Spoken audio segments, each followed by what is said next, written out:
Hi folks, welcome back.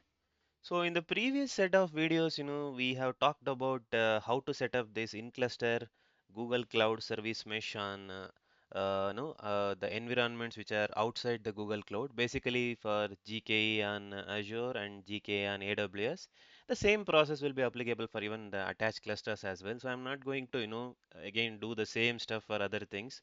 So I have already, recorded a detailed video on how to attach the clusters, especially the EKS clusters and even the AKS cluster. So you can go through that. Once that attachment is successful, you can always go ahead and install this in that machine. So the same process will work there as well. So, that's the reason why the repeated sort of stuffs and the same thing, it doesn't look good. That is the reason why I'm not recording a separate video. In this particular video, once again, we'll talk about the overview of how to set up a multi-cluster mesh outside a Google Cloud. Again, so far in my experience and also in my circle, I haven't come across with anyone who has implemented this in there. So, I mean, in future, if somebody is really interested, just to text me or put a message on the channel, I would definitely record a video. Since that the usage for this would be low, there is no need for me to again record this because these steps are very straightforward. However, I will give a walkthrough for this, but at this moment, it doesn't make any strong, use case for me to record a video on this topic. That is the reason why I'm not doing. However, I'll definitely give a overview and the implementation steps involved in this. So there are some small steps are missing in this document, which also I can give an overview. This one as well as the overview for how to set up a hybrid mesh. When I say hybrid mesh, it's a combination of multi clouds, different clouds basically, where you have your GKE installed on Azure and then GKE installed on Amazon, plus also your EKS, AKS attached clusters, combining them and forming a mesh. That's typically a hybrid mesh, or even your VMware Google Distributed Cloud, which is installed, there, basically the GK installed there, that and combining the EKS out of, environments attached, and also maybe a GK installed on Azure, like this, a typical permutation combination kind of an environment based on, the individual use cases at the organization. So these are the hybrid mesh kind of examples. At the moment, the hybrid mesh setup for this is still on preview stage. It is still not completely generally available.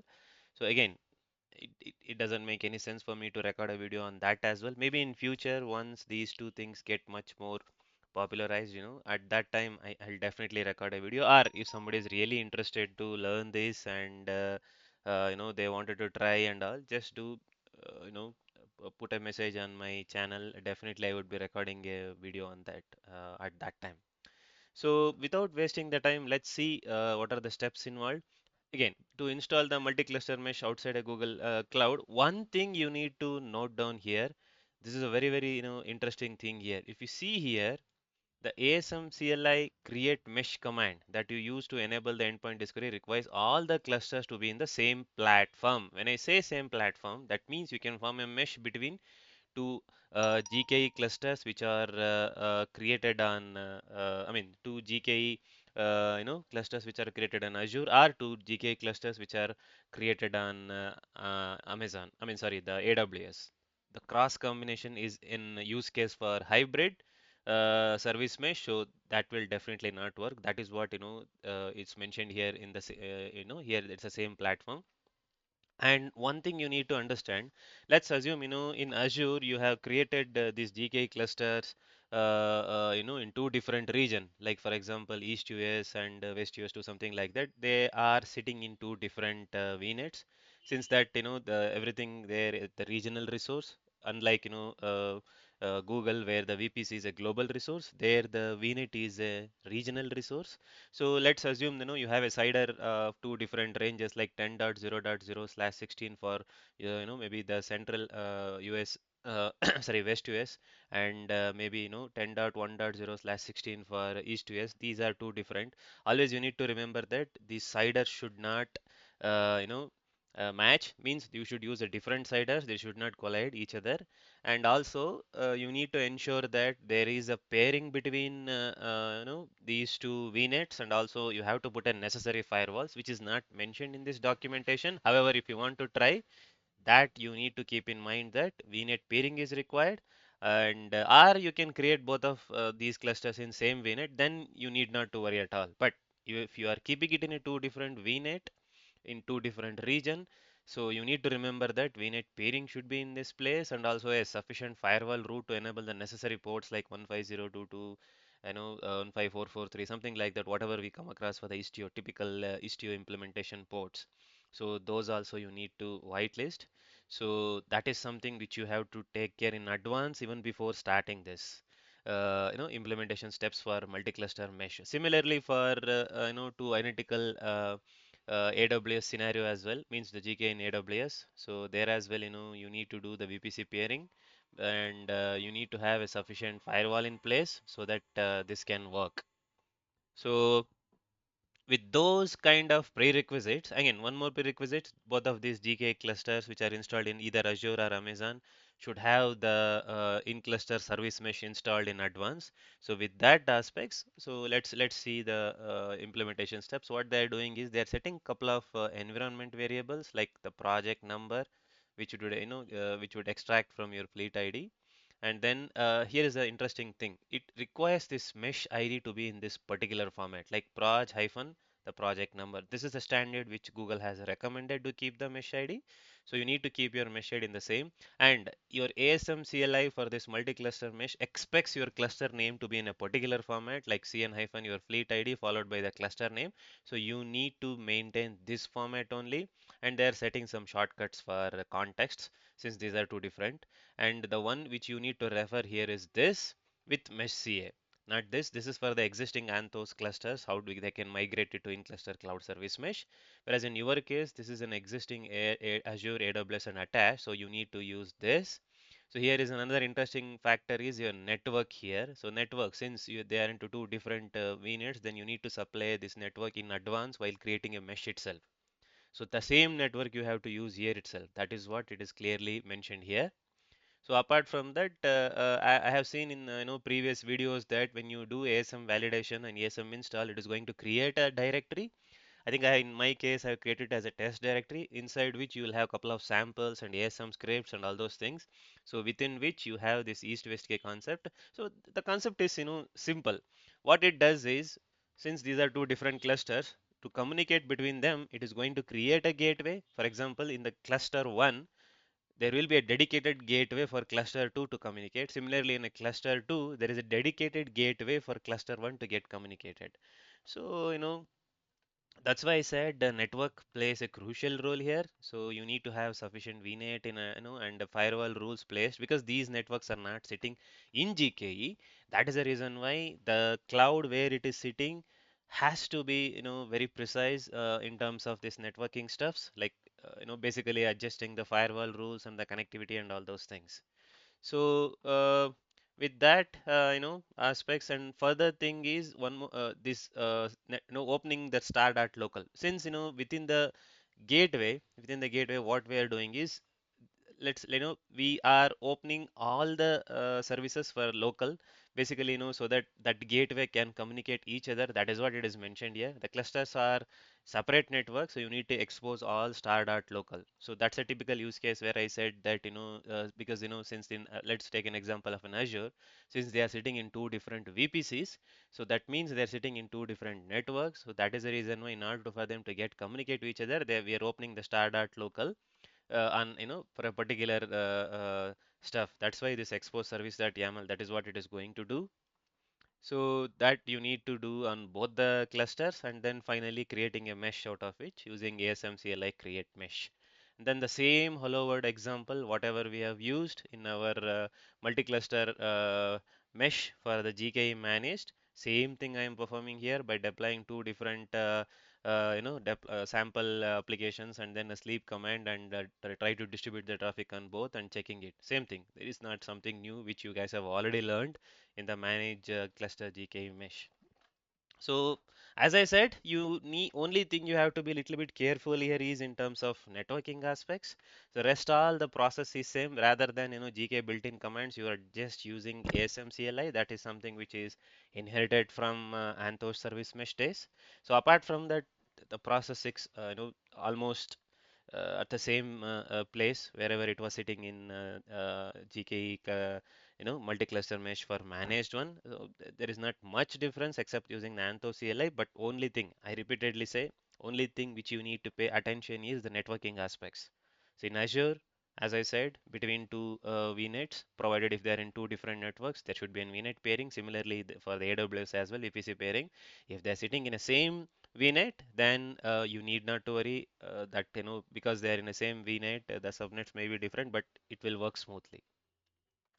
So that's about setting up the multi-cluster mesh outside a Google Cloud. As I said, if somebody is really interested and this use case is being deployed, and if you need any sort of an help, please do put a message on my channel. I would love to test this and help you guys. So that's one thing. Now let's go to the hybrid mesh introduction.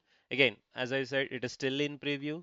Google is clearly, mentioned this is still in preview and generally not available.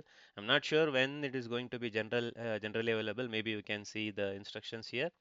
So once it is generally available and started being used, maybe this is a good use case to test than this multi-cluster mesh outside of Google Cloud, because hybrid mesh would be a common usage for typical organizations, because where they have some legacy stuff sitting on the on-prem, could be in VMware cloud or any other cloud, in-house clouds, and there are some stuffs which they have deployed on the public clouds like Azure, Amazon, and all. So or RGKE, what I mean the Google Cloud, where they needed the combination of those to get involved in a particular project. I think hybrid mesh plays a crucial role. I would love to implement this when it is generally available with sufficient instruction. So as of today, it is not. Again, the prerequisites assets is the same thing, registered to be in the same host project. And one crucial thing here is rather than having in a separate VPCs and all, in order to have this hybrid mesh, all the GKs must have shared VPC configuration on the same network. That means you can have a particular dedicated Google project.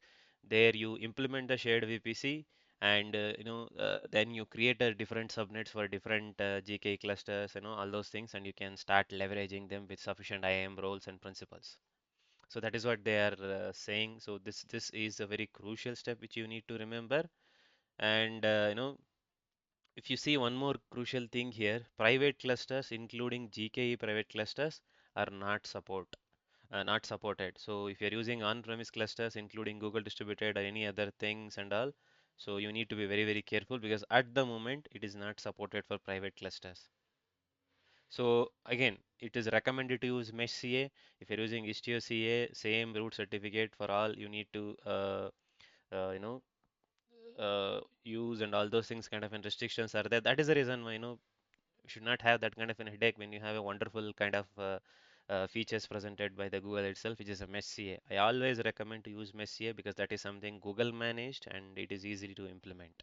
Same thing, you need to have the mesh installed in advance, and step six sits almost at the same stage. I mean, pretty much similar to any other mesh outside a Google Cloud. So where you are setting a project number, mesh ID, and then same thing. You are installing this and two different. You are installing east-west gateway for two different, like one for on-premise and one for cloud. So that gateway is dedicated for cloud, and the gateway which you are installing on the cloud is dedicated for on-prem, something like that. And you are exposing the service, same thing. Whatever you use outside the mesh, the process looks similar. So as I said, once it is generally available, I would love to try this. At the moment, it is not yet, so we need to wait.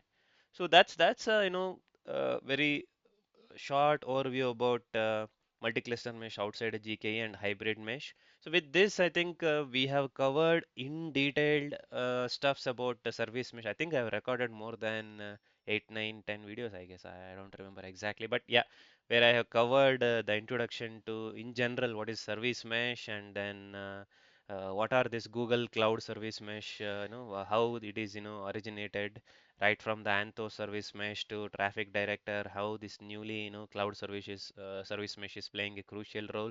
And I have also also touch based on the aspects that In order to use this cloud service mesh, you need not to have your GKE Enterprise API enabled. It works with the standalone GKE clusters as well. And then also, I have covered a couple of videos where I have given introduction to gateway classes. And also I have explained that gateway classes are not dependent on your cloud service mesh. They are independent and they can even do the same thing almost what your cloud service mesh does. Like basically, exposing an application through your HTTP routes and then eventually via gateway, which gateway classes is going to have a particular set of classes based on the load balancer type. So all those aspects, we have learned, and then we have even learned about MCS, multi-cluster service, and then MCG, multi-cluster gateways, how they are playing a crucial role, and also we achieved same, similar sort of stuff with our service mesh as well. So it's always, we have to choose what fits for our organization needs and we have to use it. It's not like I want to use everything whatever is available or I want to use that or this. It's you should always do sufficient POCs on your use case and then you should design, define or decide based on your cost requirements, organization needs, business demands, everything. Based on that, you should choose because your choice of tool is going to decide how it, your what you call the end product is shaping. So I think we have covered everything. So in the next couple of videos, we would be focusing dedicatedly on ACM, Anthos Config Manager, which now, I mean, what are all the services which were coming as a part of an ACM now separately, offered because the Google, as I said, slowly coming off that Anthos and making it these features independently available like config controller, config sync, policy controller, all those things are now like individually available. Don't worry, we will be discussing about all these in detail, how it was earlier and how it is now, how individually these are contributing, all those things in detail. So thank you so much for all of you for encouraging me all these days, and please continue the same thing for upcoming videos as well. Please do subscribe to my channel and support me. Thank you very much.